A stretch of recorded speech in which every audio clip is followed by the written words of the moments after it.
Yo, what's going on, Dragon Ballers? Welcome back to another video. Today we're going over another weekend full of DBS Fest events, and today we actually have 8 different events to go over. So I'll be relaying this information to you guys as it was reported to me. Shout out to everyone in the Dragon Ball Super Community Facebook page who helped me gather this info. And if there are any inaccuracies, let me know in the comments below. We can clear that up. But anyways, again, I'll be going over this as it was reported to me, and we'll talk about the meta. So with that being said, let's get right into this. Make sure to subscribe if you're new, and let's do it.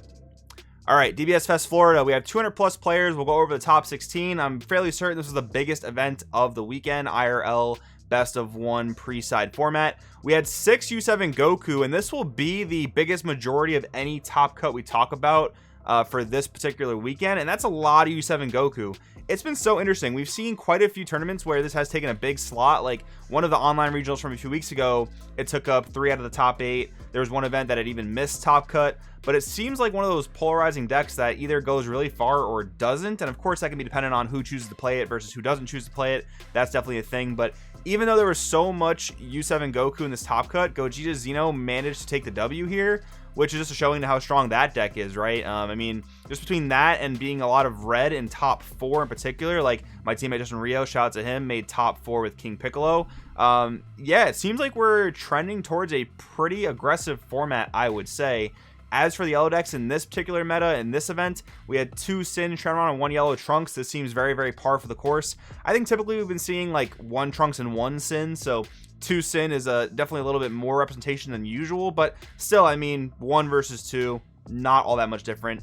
I did mention King Piccolo. King Piccolo is still getting super, super close to the finals of every single event that it's played in. It's kind of crazy. This weekend didn't quite manage to make it to the exact finals, but still cracking that top 4 and getting as close as it does. The deck is still insanely strong. It's the deck that does the most for free in this format for sure. Then we have 1 King Cold, probably Green's best representative. I would say King Cold and Gotenks are probably Green's best reps right now. Although I do think there's some serious stock in that Green Broly BR deck. If you want to see what I'm talking about, go back from a few videos and check out that deck profile that did very well at the DBS Fest Asia event last weekend. SS4 Vegeta Ramp, though, I think it's one of the better blue decks. With Cell Surge being eliminated from the meta, definitely seems like a good pick. Cooler Mill, this is a solid mill deck, I will say, because it has advantages against the aggro decks with a lot of red's great defensive cards like Violent Rays, Testing the Op, and just like the cooler arrival strategy just being good against multiple battle cards attacking. But also, I mean, whenever there's a slower meta, like a lot of these mid-range decks and control decks can present to you, Mill is going to do well. The problem with Cooler Mill, though, is it's very reliant on battle cards being played. So if these control decks don't necessarily rely on that, you could have a bit of a problem milling your opponent out, but Cooler Mill is probably the best mill deck that can actually win the game via damage, so that's pretty good as well. There was 1 Soul Striker in this top 16. I'm not sure what variant it was, but if I had to guess, I would say it was some sort of blue-red, some sort of blue-yellow, or some sort of mono-blue. Those have been the most popular variants of Soul Striker, and we'll actually see some other variants of Soul Striker as well as we talk about more events. But anyways, to wrap this up, we had 1 Android 21. So guys, based off this and how well Android 16 has done the past several weeks, and Android 21 being no stranger to top cut as well, I'm pretty happy to say that I think blue-green is like, I don't know, tier 2. I wouldn't even call it rogue because it's been putting up very consistent results. Not quite as much as a lot of these other decks, which is why I want to call it tier 2 and not quite tier 1. I almost wanted to say 1.5, but I think that's a little bit too generous. But I do think blue-green is a very solid color combination in this format. And that new Universe 10 Angel card, I think her name is Kusu. She's just incredibly good in blue-green. So that's just one more testament to how solid that color is. But yeah, I just wanted to kind of mention my thoughts on that with how consistent blue-green has been. And a lot of you guys out there liking the Android stuff, I think it's a really good time to start playing it. All right, DBS Fest Canada, 78-ish players. I've heard various numbers, but one of the more consistent numbers I heard was 78 players. And then we have the top 8 here. So 3 King Piccolo, KP going on to win the event. Again, no surprise, this deck is very powerful. Another Soul Striker, unfortunately, not sure whatever variant it was. I'm sure one of the Canadian players will comment down below which one it was. That'd be very helpful. We have an S4 Vegeta, so it's looking relatively similar to the meta we just looked at, I guess, except for the deck distribution, where KP is taking the most spots in this top cut. And then we have a yellow Trunks, a Gogeta Xeno, and only 1 U7 Goku this time. So not quite, well, I guess it is actually quite red heavy, just not so much in the same realm as U7 Goku versus King Piccolo. Yeah, and it just looks like we are back in an aggro format, but I don't say that to mean that like it's a degen aggro format, like when King Vegeta was super popular or Vegex was super strong. Those were more so like degen aggro formats that were very, very hard to interact with.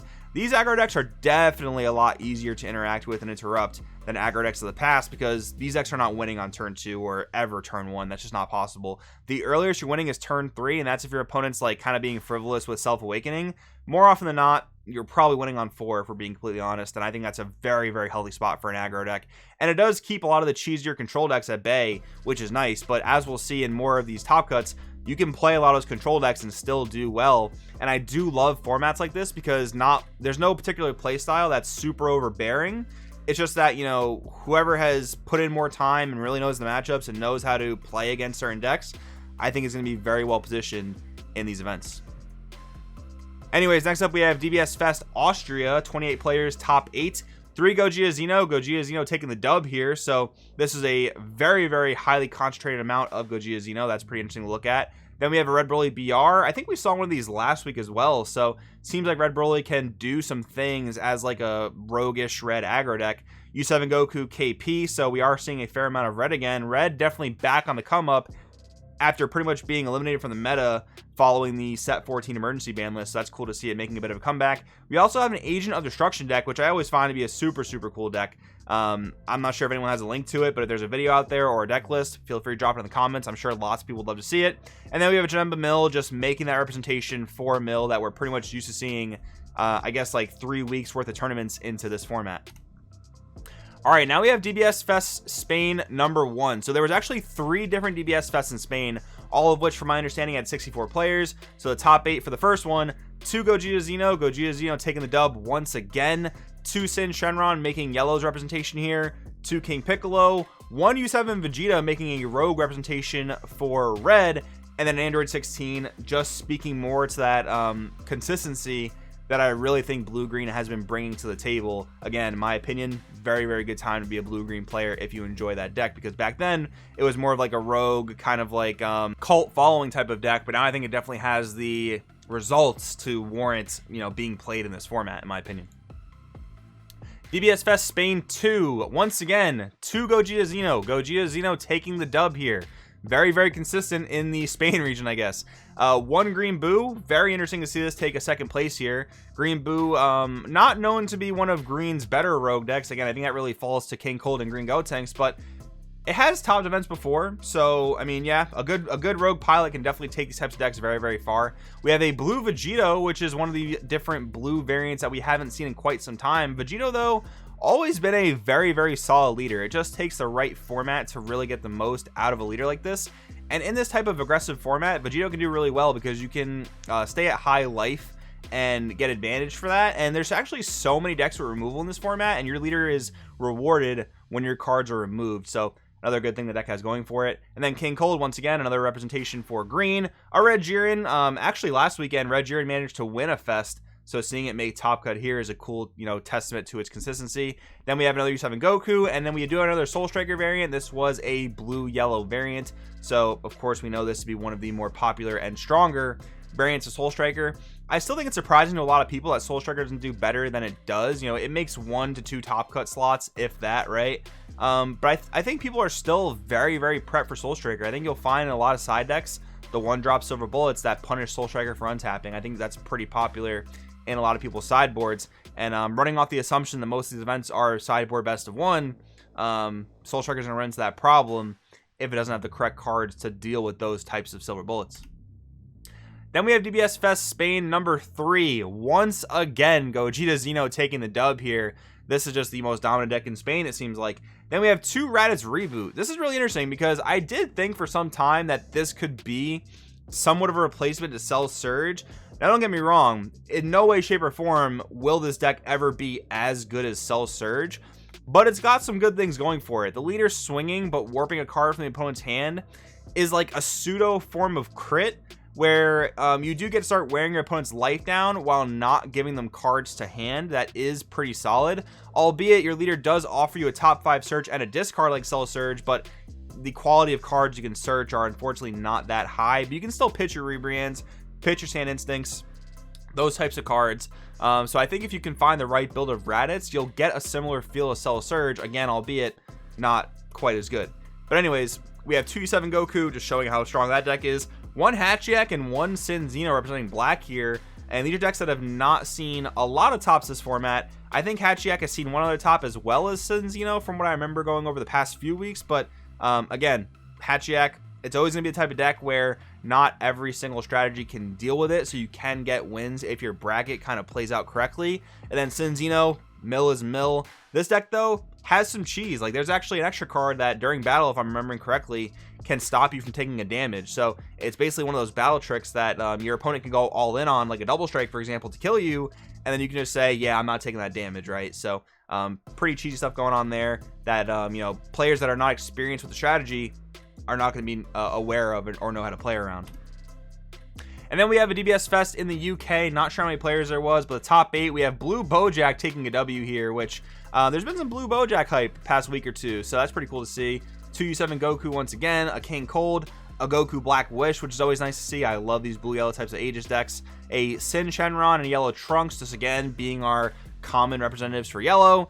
And then a King Piccolo rounding this one off. And then finally, guys, a DBS Fest in Australia. We had the top 12 mostly because we weren't able to get the full amount of data for this. We weren't able to get the full top 16. So we have the top 12 for you here. We have U7 Goku taking the W, followed by 3 Gogeta Zeno. Gogeta Zeno may have been the most topping deck this weekend if you combine all the different top cuts together. U7 Goku, probably a close second. Maybe they're interchangeable first or second. I didn't quite do the math on it, but from what I'm remembering, seems like Gogeta Zeno took up quite a lot of spots across many tournaments. Gogeta Zeno had that really big concentration in the PPG event, and then lots of different splashes of tops throughout. But anyways, 2 King Piccolo, probably also another big follow-up as per how many topped overall this weekend. And then 2 Sin Shenron, a Yellow Trunks, 2 Invoker, and a Blue-Red Soul Striker that I was told was playing the burn engine as well. So I'm assuming that's some sort of like catastrophic blow shenanigans, right?